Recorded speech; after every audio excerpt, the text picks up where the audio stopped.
Anda kembali menyaksikan Nusantara Economic Updates dalam segmen khusus Money Matters bersama saya Rian Antono.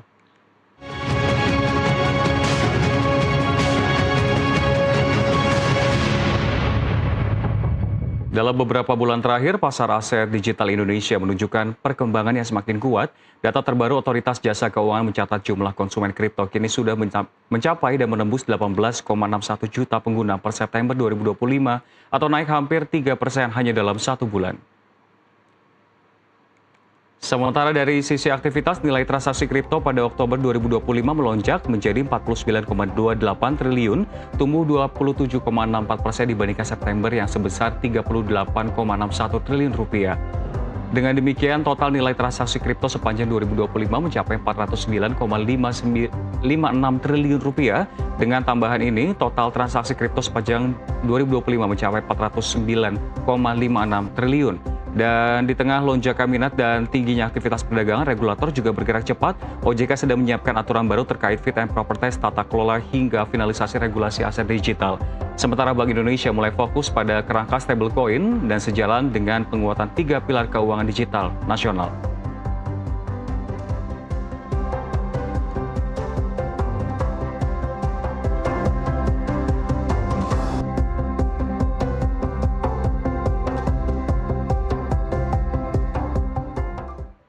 Lantas seperti apa masa depan aset digital di Indonesia di tengah tuntutan berbagai inovasi serta regulasi yang ada? Telah bergabung bersama kami di studio Pak Jeffrey James, Chief Product Officer Mobi. Selamat pagi dan siang Pak Jeffrey. Selamat pagi. Ya, kita sudah melihat bahwa tadi ada meningkatnya angka transaksi konsumen. Jika Anda melihat ini sebenarnya apa faktor utama pendorongnya terkait dengan hal ini? Apakah ada kenaikan minat investor yang terjadi, trust-nya juga, pemulihan ini juga apakah menjadi pendorong dari volatilitas global? Ya, kalau dari pandangan saya sendiri, kenaikan jumlah investor itu kebanyakan didriven dari ease of access ke financial education sekarang. Jadi kita sudah lihat juga di dalam beberapa bulan terakhir, whether it's in Instagram atau di sosial media lainnya, udah banyak KOL atau influencer saham, influencer kripto, influencer financial yang sudah membagikan lebih banyak pengetahuan untuk investasi dan juga investasi di aset digital. Jadi memang itu menjadi sentimen mengapa akhirnya banyak KOL yang mendorong masyarakat juga untuk bisa terjun dan menjadi konsumen dan melakukan transaksi. Tapi kan kalau kita melihat dari saat ini banyak dari mereka yang memang belum mendapatkan literasi. KOL itu kan memang bisa dibilang segmented, nggak gitu banyak. Banyak yang menilai bahwa kripto ini masih menjadi suatu hal yang tidak diakui sebagai alat pembayaran resmi dan juga tidak dinilai sebagai suatu media investasi. Tanggapannya seperti apa atas pernyataan tersebut? Ya, karena itu saya sebagai kacamata dari pelaku exchanger, itu adalah salah satu tugas kita buat mengedukasi. Jadi tidak hanya menganjurkan untuk melakukan investasi, tapi juga mengedukasi bagaimana melakukan financial management yang baik dalam melakukan investasi. Sehingga untuk dari segi nasabahnya sendiri, itu bisa lebih terbuka dalam memanage resiko juga, memanage bagaimana cara taking profit, bagaimana bisa mengsecure wealth yang sudah diciptakan dari investasi tersebut sendiri. Tidak hanya karena KOL menyuruh nasabah ini atau investor ini membeli, semata-mata itu dicerna secara harafiah, tapi juga bisa dilihat dari segi bagaimana caranya secara resiko dilihat untuk bisa meng-grow wealth-nya dengan lebih sustainable. Pertanyaan saya selanjutnya ini terkait dengan upaya literasi ke masyarakat juga terkait dengan aset digital yang ada di Indonesia. Mungkin bisa digambarkan Mobi ini sebenarnya seperti apa? Tadi Anda mengatakan adalah sebuah exchange yang membahas mengenai Bitcoin dan juga aset digital. Dan juga dari kacamata Mobi melihat animo masyarakat, apakah memang terjadi peningkatan kesadaran masyarakat soal aset digital ini? Ya, jadi mungkin kalau kita berkaca 4 tahun ke belakang, di 2021 itu di mana Indonesia memiliki ledakan dari segi investasi aset digital. Cuman perbedaan terbesar dari 2021 dan 2025 adalah literasi keuangan dari segi manajemen resiko yang tadi saya sudah point out. Kita bisa lihat di 2025 ini meskipun market still volatile, Bitcoin masih turun 20-30% in the last 1 month. Tapi kepanikan yang dirasakan di sosial media, apakah itu dari nasabah kami sendiri, itu jauh berbeda dengan di 2021. Karena kita lihat banyak orang yang sudah menggunakan metode investasi yang lebih aman. Contohnya dengan cara taking profit berkala. Dan di Mobi juga kita ada fitur yang bernama Auto Invest, di mana orang bisa menabung rutin setiap bulannya, setiap harinya. Dan juga ada fitur stop loss untuk menjaga apabila harga itu jatuh di bawah certain price point, itu bisa otomatis jual dan keluar dari posisi tersebut. Jadi kita lihat kombinasi dari tools yang Mobi sudah develop dan juga financial mindset yang sudah lebih baik, itu membuat market yang lebih stabil dari segi investor. Masih terkait dengan tools yang dimiliki oleh Mobi, sebagai salah satu upaya literasi mungkin dari Mobi sendiri menggambarkan kepada masyarakat penonton Nusantara Economic Updates terkait dengan Bitcoin dan juga kripto. Apakah sebetulnya memang cukup terdampak oleh sentimen-sentimen yang biasanya berpengaruh bagi pasar saham, iya atau tidak? Karena kan banyak yang mengatakan bahwa saya entah membenarkan atau tidak sebetulnya. Ada yang menyamakan dengan aset safe haven seperti emas, balik lagi lari ke kripto, balik ke emas gitu kan. Dan juga terbilang fluktuatif, resikonya ini juga cukup tinggi. Bisa dijelaskan? Ya, jawabannya kalau kita berkaca dari segi short term itu biasanya kita define between 0 to the next 6 months. Itu memang korelasi dengan risk aset lainnya itu tinggi. Dia belum bisa disamadengankan dengan emas untuk short term. Karena dari kebijakan moneter, apakah itu di global atau di AS atau di negara-negara yang kita lihat mempengaruhi market dengan besar, itu of course akan mempengaruhi harga cryptocurrency apalagi Bitcoin dalam jangka waktu tersebut. Tapi memang benar karena jumlahnya yang bersifat terbatas, ada analogi di mana secara long term, kita melihat long term itu di the next mungkin 5 years, 10 years, itu lebih akan sama seperti emas secara pergerakan harganya. Makanya untuk investor yang kita lihat outlook-nya itu lebih long term, kami lebih menyarankan bahwa investasinya itu lebih dilakukan secara rutin dan berkala daripada menebak apakah harga yang sekarang dia beli itu adalah sudah harga yang baik atau belum. Jadi nanti ke depannya pada saat kita lihat 5 dan 10 tahun ke depannya, apalagi selama setahun atau bahkan 10 tahun terakhir, kalau dirata-ratakan Bitcoin itu dapat bertumbuh sekitar 30% dari tahun ke tahun, dan it might stay the same for the next 10 years. Jadi kita lihat secara long term akan seperti emas, tapi memang secara short term itu bisa volatile seperti saham teknologi dan aset volatile lainnya. Oke, berarti bisa dikatakan tidak apple to apple sebetulnya, ya kan? Jadi yang suka-suka aja gitu. Terkait dengan soal aset keuangan digital, ini kan kita tahu per 10 Januari 2025 sudah ada perpindahan soal pengawasan dari sebelumnya Bapepti menuju ke OJK. Pertama yang ingin saya tanyakan adalah bagaimana tanggapan Anda terkait dengan regulasi yang ada? Apakah sudah jelas atau cuman kayak omon-omon aja? Dan yang kedua, ini berarti membuat yang awalnya statusnya komoditas liar bagi kripto ini bisa menjadi aset keuangan digital. Tanggapannya seperti apa? Ya, dari kami personally, kami melihat ini sebagai progresi yang positif. Karena tadi seperti yang mungkin udah dikatakan bahwa perpindahnya dari Bapepti ke OJK sendiri itu merubah nature aset kripto atau aset digital di Indonesia yang tadinya hanya komoditas untuk dimiliki sebagai aset, ini juga bisa menjadi financial instrument ke depannya. Of course dari komoditas dan menjadi financial instrument itu ada banyak progres yang harus dilakukan. Tapi sejauh ini kami positif bahwa OJK sendiri itu sudah mempersiapkan beberapa peraturan baru yang lebih clear. Which is itu yang paling penting untuk pelaku industri seperti exchanger, karena clarity ini mendefine room untuk inovasi dan juga untuk perkembangan produk dan pengenalan produk ke masyarakat, itu guardrailnya seperti apa. Salah satunya tadi yang telah kami sampaikan kepada para penonton di dialog kali ini itu terkait dengan OJK yang tengah menyiapkan aturan baru terkait fit and proper test, tata kelola, sama finalisasi regulasi aset digital. Apakah Mobi ini menilainya sebagai suatu hal yang lebih ketat, yang artinya menguntungkan, atau justru malah membuat pergerakan tidak bisa lebih bebas? Ya, kalau dari kami sendiri, kami melihat ini dari dua sisi.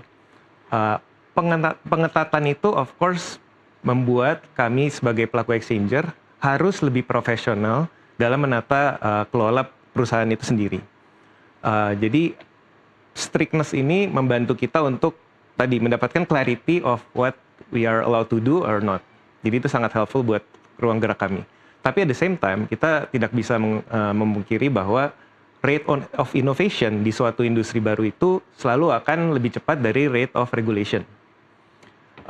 Jadi kami melihat bahwa selama Mobi ini mindsetnya adalah berinovasi untuk pengguna, berinovasi untuk memberikan lebih banyak value terhadap pelanggan, itu kami lihat sebagai sesuatu yang akan selalu kami kejar. Namun dengan balancingnya tetap mengikuti regulasi yang ada. Bukan cuma soal fit and proper test, mungkin kalau secara spesifik ini kan informasi terbaru ada soal revisi Undang-Undang P2SK yang disebutkan khususnya ini untuk pasal 215C poin 9 yang menyebut bahwa akan mengubah struktur industri kripto. Terus bisa dikatakan bahwa between angin segar karena memberikan kejelasan bagi para pelaku industri, namun di sisi lain ini membuat khawatir karena bisa menggeser peran vital para pedagang aset digital karena nggak bisa menyentuh langsung juga dengan para pembeli atau konsumen ya. Seperti apa? Ya, untuk kami sendiri selalu mindsetnya apa yang membuat customer ini lebih atau konsumen ini lebih trusting terhadap suatu exchanger atau platform aset digital, itu adalah ide yang kami dukung.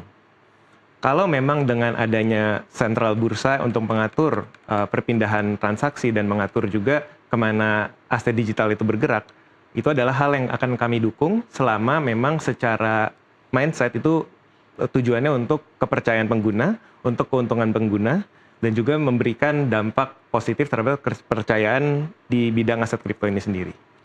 Baik Pak Jeffrey, satu pertanyaan lagi sebetulnya terkait dengan stablecoin yang mulai dilirik sebagai instrumen lindung nilai. Namun kita akan tanya lebih mendalam usai jeda. Jadi pemirsa jangan kemana-mana karena dialog Money Matters masih akan kami lanjutkan usai jeda. Tetaplah bersama kami.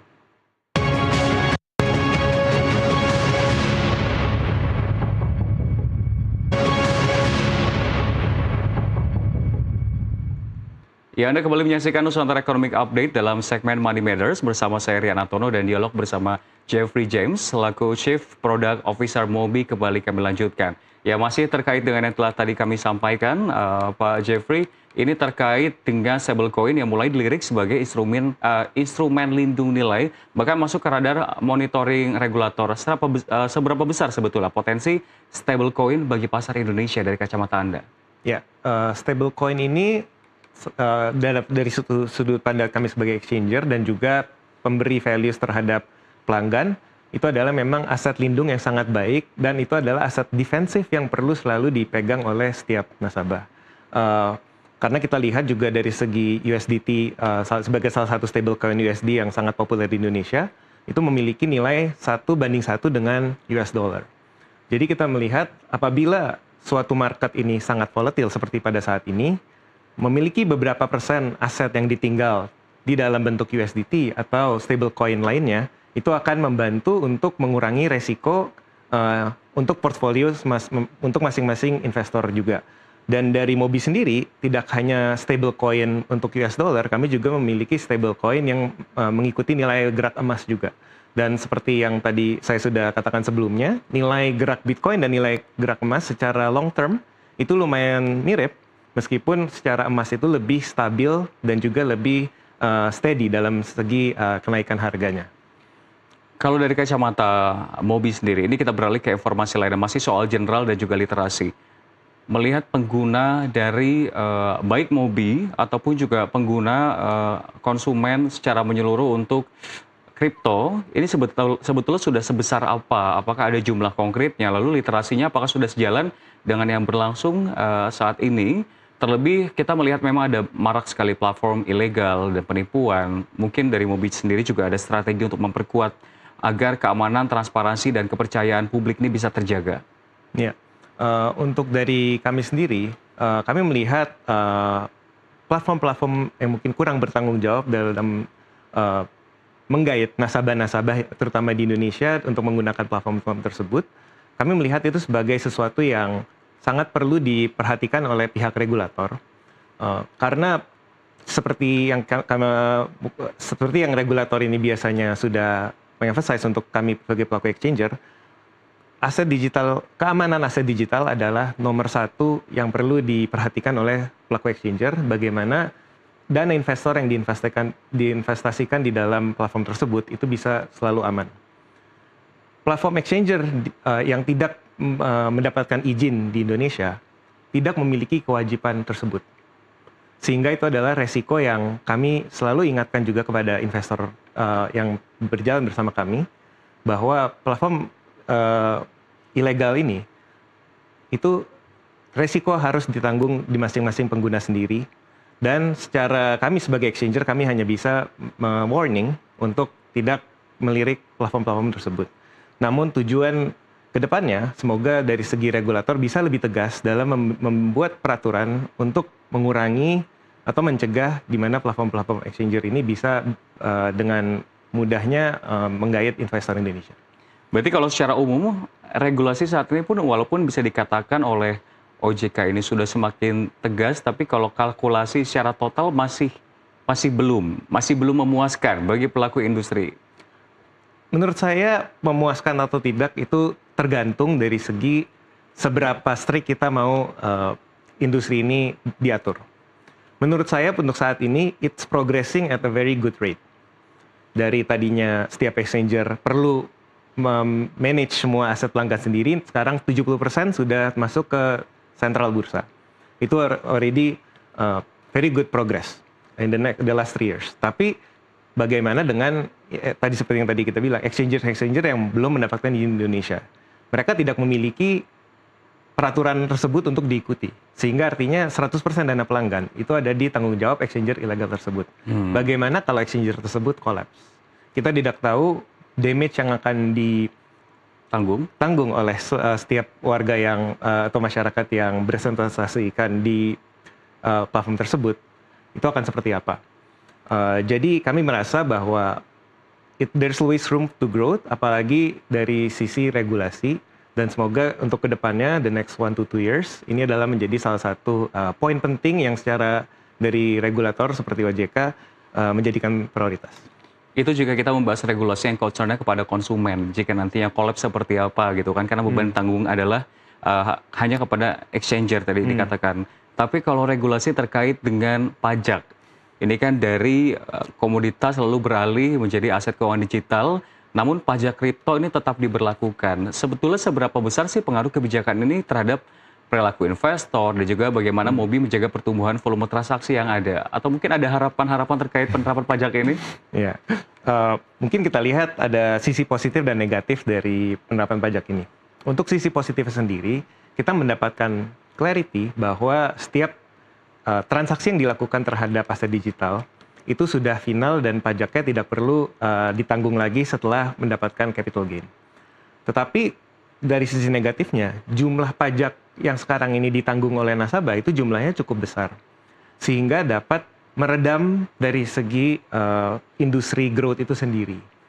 Kalau dari pihak Mobi, dan saya berbicara pribadi untuk mewakilkan Mobi di sini, sebaiknya untuk pajak ini bisa mendapatkan sedikit keringanan, sehingga ke depannya kita bisa melihat industri ini grow dengan lebih tinggi lagi, multiply even more, baru mungkin peraturan pajak kalau mau dibikin lebih ketat itu bisa dilakukan. Karena kita melihat hal ini menjadi win-win, untuk pendapatan negara bisa terhadap market yang lebih besar, dan untuk nasabah sendiri tidak diberatkan oleh pajak yang mengikat untuk capital gains mereka. Baik, satu pertanyaan terakhir mungkin singkat saja Pak Jeffrey terkait dengan beberapa tahun ke depan, either itu 1 tahun ke depan atau mungkin 5 tahun ke depan, inovasi apa yang akan dilakukan Mobi dan juga harapannya bagi inovasi aset keuangan digital di tanah air? Mungkin terkait regulasi juga bisa disampaikan. Ya, mungkin ada 2 hal yang akan kami terus kejar secara segi inovasi. Yang pertama itu aset kripto. Pada saat tadinya sebelumnya itu komoditas, sekarang itu menjadi financial instrument. Artinya aset yang sudah dikumpulkan oleh nasabah atau investor ini, bagaimana caranya bisa mendapatkan imbal hasil atau bunga dari aset yang sudah dimiliki. Itu adalah something yang Mobi has been always working on. Sepertinya contoh, kami hanya ada produk yang bernama Flexi Earn, di mana nasabah bisa mendapatkan yield atau bunga dari aset yang sudah dibeli pada platform Mobi. Dan yang kedua sendiri, kami berharap ke depannya, terutama kalau ada kesinambungan antara peraturan OJK dengan peraturan BI, di mana aset kripto ini bisa ada peran di dalam sistem pembayaran di Indonesia. Kami tetap berekspektasi atau kami tetap respect dengan rupiah harus menjadi alat pembayaran dan hanya rupiah sebagai alat pembayaran sovereign di Indonesia untuk bisa melakukan transaksi. Tapi kita harus berpikir dari segi bahwa kekayaan itu tidak hanya kekayaan di aset fiat saja. Yeah. Sekarang sudah banyak yang berpindah dan punya beberapa persen di aset digital juga. Bagaimana cara kita memudahkan dari aset digital yang sudah nantinya banyak dimiliki oleh masyarakat yang lebih muda, itu bisa digunakan untuk sebagai bensin transaksi ke depannya. Jadi itu adalah hal yang saya ingin dari segi regulasi itu mulai open secara kacamata ini, dan semoga bisa memajukan ekonomi, memajukan nilai PDB di Indonesia, memajukan SME dan juga bisnis-bisnis kecil lainnya yang bisa mendapatkan efek dari kekayaan digital yang semakin meningkat. Baik, itu dia sebuah pencerahan yang sangat menarik di era digital saat ini. Bukan suatu hal yang tidak mungkin, memang kita harus terpapar dengan salah satunya adalah aset keuangan digital, dan semoga masyarakat dan juga penonton dari Nusantara Economic Update bisa tercerahkan terkait dengan hal itu. Sekali lagi terima kasih sudah bergabung bersama kami di program Nusantara Economic Updates, Jeffrey James, Chief Product Officer Mobi, yang telah bergabung bersama kami. Dan pemirsa, sebelum kita mengakhiri Nusantara Economic Update hari ini, jangan lupa dan juga jangan lewatkan puncak perayaan HUT ke-10 NTV Symphony of Nusantara yang berlangsung pada Jumat 28 November 2025 dan akan diikuti juga oleh sesi Anugerah Bakti Nusantara live dari Nusantara Ballroom NT Tower.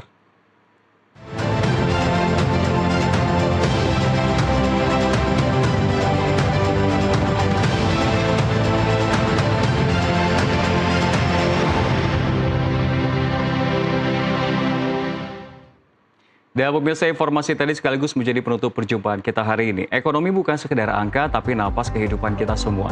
Dari pasar tradisional hingga industri digital, dari rakyat kecil hingga kebijakan besar, semua saling terhubung. Saya Rian Antono pamit undur diri dan sampai jumpa.